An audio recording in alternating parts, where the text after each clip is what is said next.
The Interstellar Academy's Class 9 survival drill was, by any civilized measure, a genocide against the concept of comfort. Instructor Velkar, a seven-limbed Karathi whose species had evolved in temperature-controlled underground burrows, stood at the edge of the observation platform and watched the readouts scroll in. 47 cadets had already tapped out. 47 students from 11 different species, most of them considered apex survivors on their home planets, had pressed the emergency retrieval beacon within the first 6 standard hours. The drill parameters were not, by Academy standards, extreme. Survival Pack 7 Bravo. No shelter, no processed nutrition, no atmospheric processors. Raw planetary surface. Humidity at 84%. Temperature at 31 degrees Celsius. Moderate predator presence. Velkar reviewed the list of failures with a growing knot in his central stomach. Cadet Phiro, Zolith B. Sting. Anaphylaxis. Cadet Yum Preth, Karathi. Velkar's own species fungal spore inhalation. Respiratory shutdown. Cadet Driss. Cerity skin moisture absorption exceeded tolerance. Cadets Narek and Polyum. Valanthi, environment deemed incompatible with continued biological function. 47 failures. In 6 hours. 2 cadets remained on the surface. Cadets John Mercer and Emma Vasquez. Human. Earth origin. Deathworld classification, which the Academy noted in their files, but which most instructors treated as bureaucratic hyperbole. Velkar switched to the live feed. John was eating something. Velkar leaned closer to the monitor. The human had constructed, in the time other cadets were composing distress signals, a crude but functional fire using friction from 2 pieces of wet wood. Wet wood. That was supposed to be impossible in this humidity level. The Valanthi engineers who designed the drill parameters had specifically selected this moisture index to prevent fire starting without tools. John had not received that memo. He sat cross-legged beside a small but committed flame, eating what appeared to be a grub he had excavated from the base of a tree root. He was chewing with the calm expression of a person eating a protein bar between classes. The second human, Emma, was 40 meters away doing something that made Velkar's 3 eyes blink in sequence. She was complaining, not pressing her beacon, not retreating, complaining, out loud, to no one. Her audio feed crackled through the observation speaker. "This is disgusting," Emma said, wringing out her uniform shirt before pulling it back on. "Back on Earth we called this weather nice. That's the problem. My planet trained me to enjoy this. I'm sweating through my socks and part of my brain is going, oh lovely, reminds me of August in Florida." She paused to slap something on her forearm. "Mosquito. Cool. Great. Another thing from home." She killed it without breaking stride and continued weaving what appeared to be a rain-catching funnel from broad leaves, strips of bark, and her own bootlaces. Velkar pulled up her biometric data. Heart rate, elevated but controlled. Core temperature, nominal. Hydration, within acceptable range, trending toward maintained. Stress hormones, present but not spiked into impairment territory. She was fine. She was mildly annoyed. She was building infrastructure. "John," she called out, "I've got a water collection going. Probably good for half a liter an hour at this precipitation rate." The other human looked up from his grub. "Nice.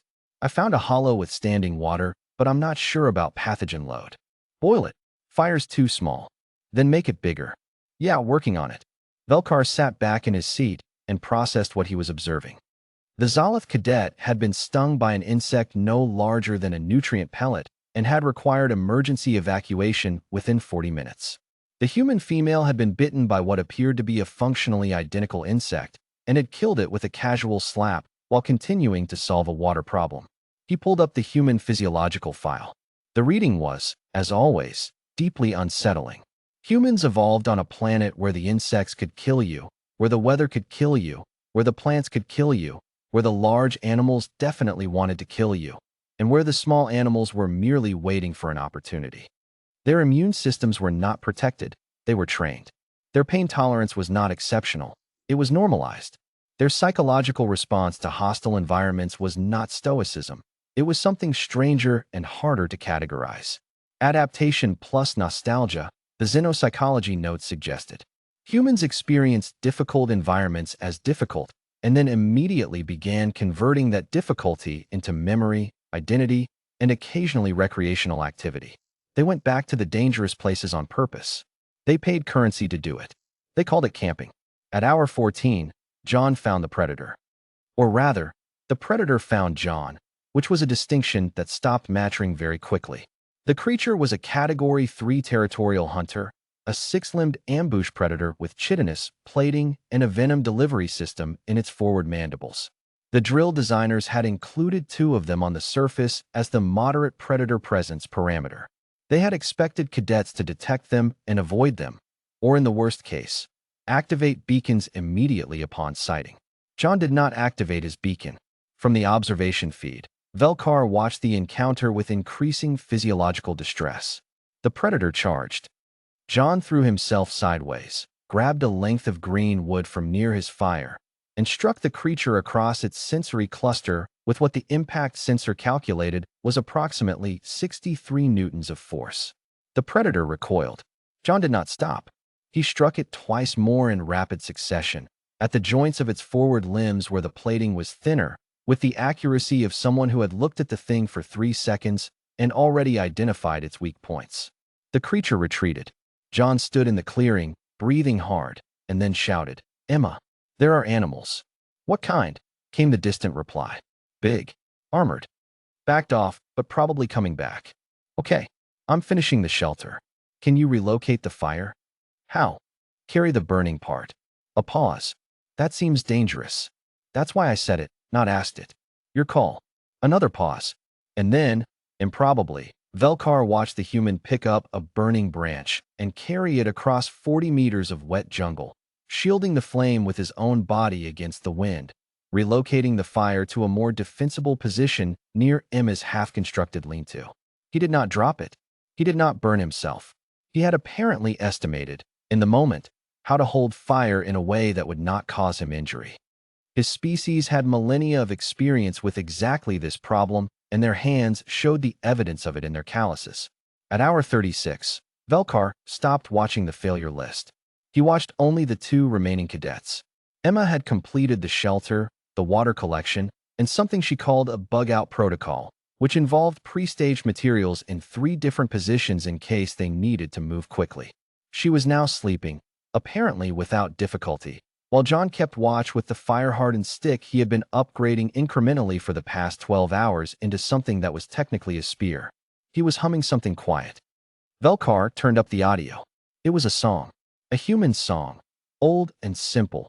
Something his translation matrix rendered as related to rivers and travel and a persistent optimism about arriving somewhere better. The human was guarding against an armored predator in a hostile jungle environment in 84% humidity at night, and he was humming a folk song. Velkar filed the incident report early. At the top of the summary section, beneath the statistics, 47 cadets failed, 0 human cadets failed. He wrote a single additional note, because Academy protocol required that unusual environmental responses be documented for future curriculum review. Note for record, human cadets exhibited no psychological distress markers consistent with environmental threat.